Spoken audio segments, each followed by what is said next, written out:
Namanya Mira, penari paling muda di sanggar tari Sekar Laras. Dan malam itu adalah malam yang sudah ia tunggu sejak kecil. Malam di mana ia akhirnya mendapat kesempatan menari solo di panggung besar.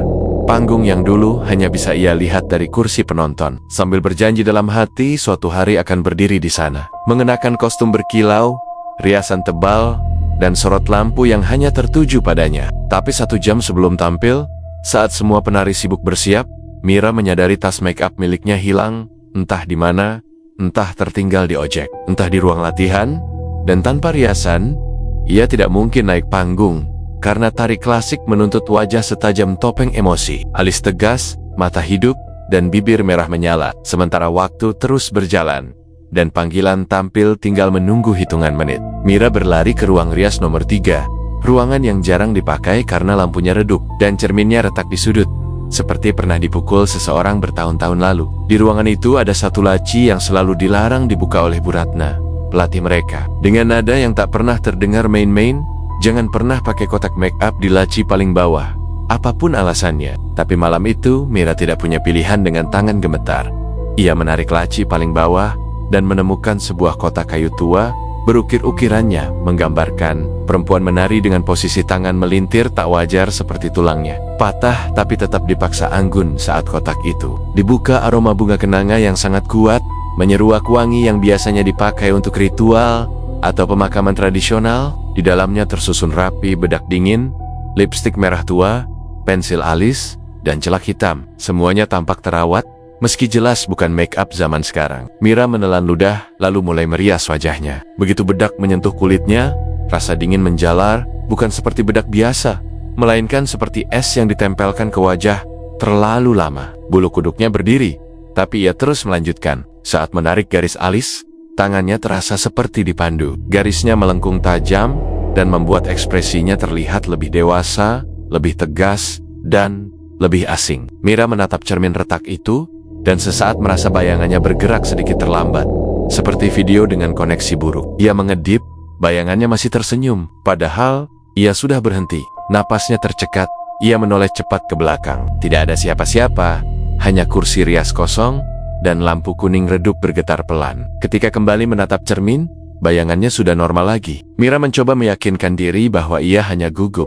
Karena itu malam penting, kurang tidur, pikiran terlalu tegang. Ia mengambil lipstik merah tua dari kotak kayu itu, dan mengoleskannya. Bibirnya langsung terasa perih seperti tersayat halus, tapi warnanya indah, merah pekat seperti darah segar. Di saat itulah terdengar suara lirih sangat dekat di telinganya. "Bagus, sekarang kau siap." Mira membeku, jantungnya serasa berhenti. Ia menoleh pelan ke belakang, ruangan tetap kosong. Tapi saat ia menatap cermin lagi, di belakang bayangannya telah berdiri seorang perempuan mengenakan kostum tari klasik lengkap. Wajahnya dirias tebal sama seperti Mira, namun kulitnya pucat kebiruan dan lehernya patah miring dengan sudut yang mustahil bagi manusia hidup. Mata perempuan itu menatap lurus ke arah Mira melalui cermin. Mira berteriak dan kursinya terjatuh. Saat ia berkedip, sosok itu menghilang. Hanya ruangan kosong dan detak jantungnya yang menggema di telinga. Dari luar, terdengar panggilan panitia memanggil namanya. 5 menit lagi, ia harus naik panggung. Mira hampir berkata tidak sanggup, tapi sesuatu di dalam dadanya terasa berat, seperti dorongan kuat yang bukan berasal dari dirinya sendiri. Kakinya berjalan keluar ruang rias. Tubuhnya terasa ringan seakan bukan miliknya. Musik gamelan mulai mengalun saat namanya diumumkan. Lampu panggung menyala terang, dan ia melangkah ke tengah. Awalnya ia masih sadar, mengingat gerakan demi gerakan, tapi beberapa detik kemudian, tubuhnya bergerak lebih cepat dari pikirannya. Tangannya melentik ekstrem, lehernya berputar tajam, dan kakinya menghentak keras mengikuti irama yang terasa makin cepat. Meski musik sebenarnya tetap, penonton terpukau, beberapa bahkan berdiri, karena belum pernah melihat tarian sehidup itu. Bu Ratna yang duduk menonton di depan, justru menutup mulutnya. "Itu bukan koreografi," bisiknya pucat. Di tengah tarian, kepala Mira bergerak sendiri menoleh ke sudut panggung yang gelap. Bibirnya tersenyum tipis tanpa ia sadari. Lalu tubuhnya melenting ke belakang dengan sudut tak wajar, sampai terdengar bunyi keras dari tulang punggungnya. Namun ia tidak berhenti. Ia terus menari, matanya terbuka lebar tanpa berkedip, seolah ada orang lain yang melihat melalui matanya. Ketika musik berhenti, tubuhnya masih bergerak beberapa detik lebih lama, sebelum akhirnya roboh ke lantai panggung. Penonton mengira itu bagian dari pertunjukan dan bertepuk tangan meriah.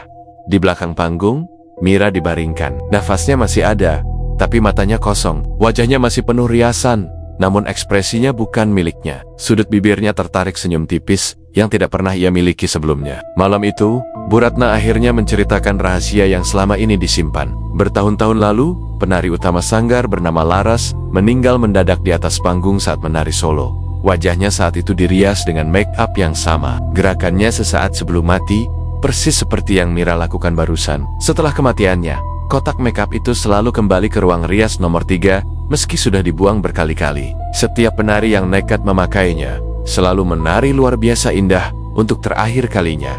Seolah Laras meminjam tubuh mereka untuk menyelesaikan tarian yang dulu terhenti. Keesokan paginya, ruang rias nomor 3 dibuka, dan laci paling bawah tertutup rapat. Saat dibuka, kotak kayu itu sudah ada di sana lagi, bersih seperti baru dipoles. Bedaknya sedikit berkurang, dan lipstiknya sedikit lebih pendek. Aroma kenanga tercium samar memenuhi ruangan. Sementara itu, di rumah sakit Mira masih terbaring tak sadarkan diri dengan wajah pucat. Tapi setiap malam, tepat pukul 12, jari-jarinya bergerak pelan di atas selimut, menari mengikuti irama yang tidak terdengar siapapun, kecuali mungkin Laras yang akhirnya punya tubuh baru untuk kembali ke panggung, untuk melanjutkan tarian yang belum selesai.